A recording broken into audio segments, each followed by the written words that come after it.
Hello everyone, তোমাদের সবাইকে স্বাগতম আমাদের আজকে নতুন ক্লাসে। আজকের ক্লাসে আমরা কথা বলবো তোমাদের চ্যাপ্টার 5 প্রোগ্রামিং ভাষায়ের খুবই গুরুত্বপূর্ণ একটা টপিক। বোর্ডে লেখা আছে, তোমরা সবাই দেখতেছো কি, সেলসিয়াস তাপমাত্রাকে ফারেনহাইট তাপমাত্রাতে রূপান্তরের জন্য অ্যালগরিদম, ফ্লোচার্ট ও সি প্রোগ্রাম। তো এখানে হচ্ছে আমাদের ফ্লোচার্ট এবং সি প্রোগ্রামটা অলরেডি আমি লিখে রাখছি, যাতে খুব সংক্ষিপ্ত সময়ের মধ্যেই আমরা ভিডিওটি শেষ করতে পারি। আমি তোমাদের প্রত্যেকটি লাইন ধরে ধরে এক্সপ্লেইন করে দিব লেখা লাইনগুলো থেকে, এবং অ্যালগরিদমটা হচ্ছে তোমাদেরকে মুখে বলে দিব, খাতায় তোমরা নোট করে নেবে। আসো, প্রথমে আমরা যদি এই কোশ্চেনটা সলভ করতে হয় আমাদেরকে একটা ফর্মুলা জানতে হবে। c/5 = f-32 ডিভাইডেড বাই কত 9, যেখানে c হচ্ছে আমাদের রিপ্রেজেন্ট করে সেলসিয়াস স্কেলকে এবং f হচ্ছে রিপ্রেজেন্ট করে হচ্ছে ফারেনহাইট স্কেলকে।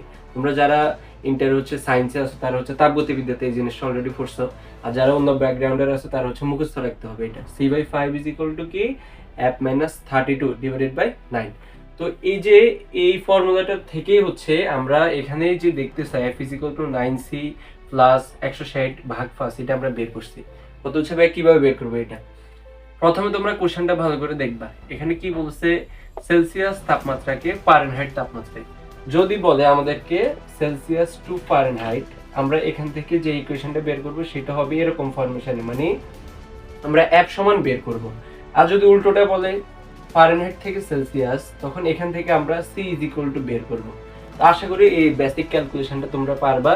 আমি শুধু এটা দেখাই দিতেছি কিভাবে করবো। দেখো, এখানে লিখবো হচ্ছে আমরা এই যে কোনাকুনি যদি আমরা বজ্র গুণন করি তাহলে কি হবে, 9c = 5f মাইনাস 5 আর 32 গুণ করলে কত বলো, 160। তাহলে আমরা যদি 160টাকে ছেড়ে নিয়ে আসি তাহলে কি হবে, 9c প্লাস 160 = 5f। তাহলে শুধু f সমান কত হবে, f = হবে 9c প্লাস 160 ভাগ কত 5। এটাকে হচ্ছে আমরা এভাবে লিখছি। এই যে উপরে যে স্টারটা দেখতেছো, সি প্রোগ্রামে আমরা বা এই অধ্যায়ে হচ্ছে আমরা ইনটুটাকে এভাবে দিয়ে থাকি আর কি। আসো, আমরা প্রথমে ফ্লোচার্ট দিয়ে শুরু করি। আমরা জানি ফ্লোচার্টে আমরা প্রথমে স্টার্ট লিখবো এবং শেষে গিয়ে কি লিখবো, স্টপ। স্টার্ট এবং স্টপ দুইটাই হচ্ছে আমরা একটা চ্যাপ্টা বৃত্ত, তোমাদের সহজভাবে যদি বলি চ্যাপ্টা বৃত্তের ভিতরে রাখবো, বা হচ্ছে আমরা এটাকে অধিবৃত্ত উপবৃত্ত বলতে পারি। তাহলে স্টার্ট শুরু করলাম। তারপর হচ্ছে আমরা যদি এই ইকুয়েশনটা দেখি, এখানে আমাদের চলককে একমাত্র চলক এখানে হচ্ছে সি। আমরা জানি ইনপুট নিই হচ্ছে আমরা কার ভিতরে, সামান্তরিকের ভিতরে। আউটপুটও কোথায় নেই, সামান্তরিকের ভিতরে। এই জন্য দেখো আমরা সামান্তরিকের ভিতরে হচ্ছে ইনপুট সি কে নিছি। আর ইনপুট কাকে নিব, আশা করি বুঝছো, যে চলকটা থাকবে সেটাকে হচ্ছে আমরা ইনপুট নিব। ওকে, তাহলে আমরা স্টার্ট করছি, ইনপুট নিছি, এরপর আমাদেরকে কোথায় যেতে হবে, এরপর হচ্ছে প্রসেসিং এ যেতে হবে। আর প্রসেসিংটা আমরা কোথায় রাখি, প্রসেসিংটা রাখি হচ্ছে আমরা আয়তক্ষেত্রের মধ্যে। ঠিক আছে, তো দেখো এই যে আয়তক্ষেত্রের মধ্যে আমরা প্রসেসিংটা দিয়ে দিছি। প্রসেসিং এর মধ্যে কাকে দিব, প্রসেসিং এর মধ্যে হচ্ছে আমরা যে ফর্মুলাটা বের করছি এটাকে হুবহু লিখে দিব। শুধু এই যে ভাগ যেটা আছে এটাকে হচ্ছে আমরা স্ল্যাশ আকারে লিখবো, আর যে গুণ যেটা আছে সেটাকে হচ্ছে স্টার আকারে দিব। আশা করি এতটুকু সবাই বুঝছো। তো স্টার্ট গেল, ইনপুটকে আমরা সামান্তরিকের মধ্যে দিলাম, প্রসেসিং হচ্ছে আয়তক্ষেত্রের মধ্যে দিলাম। এরপর হচ্ছে আমাদের আউটপুট আসবে। একটু আগে ভাই তোমাদেরকে বলছি, ইনপুট হোক আউটপুট হোক সেটাকে হচ্ছে আমরা সামান্তরিকের মধ্যেই দিব। এখানে আউটপুটটা মেইনলি কে, এফ, যেটা হচ্ছে ফারেনহাইট স্কেলের তাপমাত্রা, সেটা হচ্ছে আউটপুট। এই জন্য এটাকে দেখো আমরা দিছি প্রিন্ট এফ। তো আউটপুট যখন দিলাম, এরপর হচ্ছে আমাদের প্রোগ্রামটা কি করতে হবে, শেষ করতে হবে। শেষ করার জন্য আমরা স্টপের মধ্যে দিয়ে দিছি। এতটুকু আশা করি সবাই বুঝছো। তো এটা আমরা কি করছি বলো, ফ্লোচার্ট। ফ্লোচার্টের পরবর্তীতে হচ্ছে আমরা অ্যালগরিদমটা দেখি। তোমরা আশা করি সবাই জানো ফ্লোচার্ট দেখে দেখেই হচ্ছে কি করা যায়, অ্যালগরিদমটা খুবই সহজে বলা যায়। তাহলে তোমরা আমার সাথে সাথে হচ্ছে মুখে মুখে বলবে অথবা খাতায় লিখবে, তাহলে তোমাদের জন্য বুঝতে খুবই সুবিধা হবে। দেখো, অ্যালগরিদম কাকে বলে তার আগে তোমরা একটু রিকল করো তো। অ্যালগরিদম কাকে বলে, কোনো সমস্যাকে ধাপে ধাপে সমাধান করার পদ্ধতিকে অ্যালগরিদম বলে। কি বলছে আবার বলি, কোনো সমস্যাকে ধাপে ধাপে সমাধান করার পদ্ধতিকে অ্যালগরিদম বলে। তাহলে আমরা ধাপ 1-এ লিখবো প্রোগ্রাম শুরু করি। ধাপ 2-এ লিখবো ইনপুট হিসেবে সি এর মান গ্রহণ করি। ওকে, ধাপ 3-এ লিখবো, এই যে এটা যেহেতু প্রসেসিং এই জন্য লিখবো, এই পুরোটা প্রথমে লিখবা, লিখবা যে f = 9 * c প্লাস 160 ভাগ 5 এর মান নির্ণয় করি। মানে কি, এই পুরোটা লিখবো এর মান নির্ণয় করি। 3টা ধাপ চলে গেছে। 4 নং ধাপে লিখবো হচ্ছে এফ এর মান প্রিন্ট করি, এফ এর মান কি করি, প্রিন্ট করি, এবং সর্বশেষ 5 নং ধাপ হচ্ছে প্রোগ্রাম শেষ করি। ওকে, আশা করি সবাই অ্যালগরিদম বুঝছো। আমাদের যেটা মোস্ট ইম্পর্টেন্ট সেটা হচ্ছে সি প্রোগ্রাম, যেখানে তোমাদের অনেকেরই সমস্যা হয়। আমরা এখন ওই পার্টে যাইতেছি। দেখো, সি প্রোগ্রামটা করার জন্য তোমরা জানো আমাদেরকে প্রথমে হচ্ছে এই লাইব্রেরিটাকে ইনক্লুড করে নিতে হয়। আর যারা বেসিক গুলো জানো না, ধরো ভুল করে ভিডিওতে প্রথমেই চলে আসছো, তোমাদের জন্য সলিউশন কি, প্রথম 2টা লাইন ডিরেক্ট মুখস্থ করে ফেলবা। ওকে, তোমাদের জন্য সলিউশন দিয়ে দিছি। এরপর হচ্ছে প্রথম 3টা সেকেন্ড ব্র্যাকেট সহ এতটুকু মুখস্থ করে ফেলবা। এরপর আসো, আমাদেরকে এইটুকু লেখার পরে হচ্ছে চলক ঘোষণা করতে হবে। কি করতে হবে, চলক ঘোষণা কিভাবে করি ভাইয়া?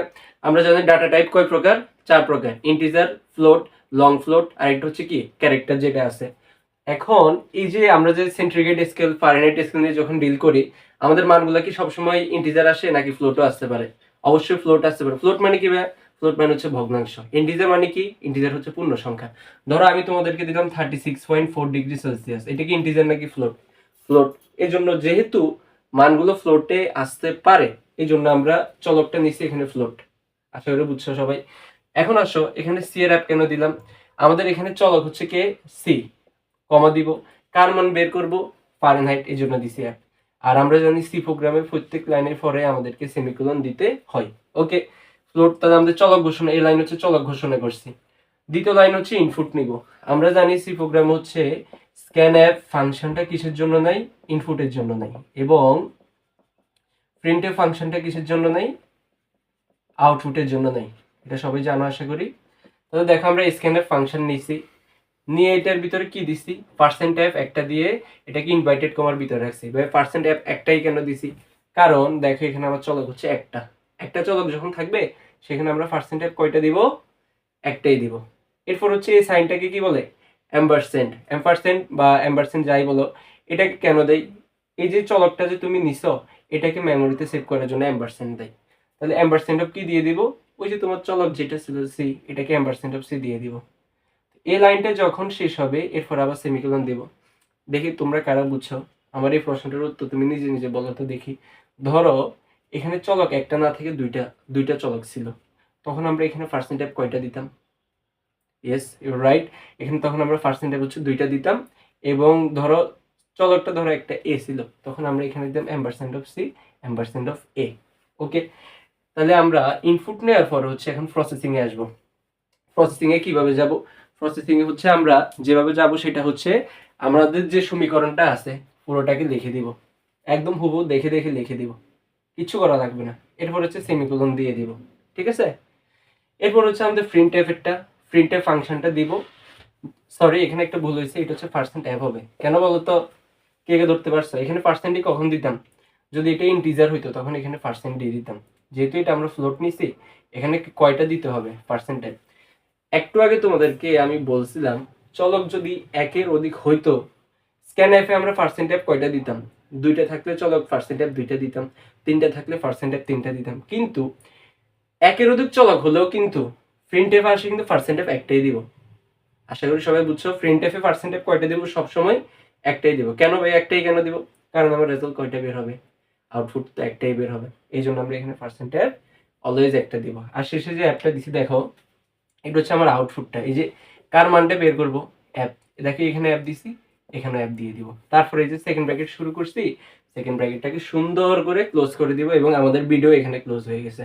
আশা করি সবাই তোমরা ভিডিওটা বুঝতে পারছো। কারো কোনো লাইনে কনফিউশন থাকলে কমেন্ট বক্সে জানাবা, আমি চেষ্টা করবো তোমাদের কনফিউশনগুলো সলভ করে দেওয়ার জন্য। আজকের ভিডিও এতটুকুই, ধন্যবাদ সবাইকে।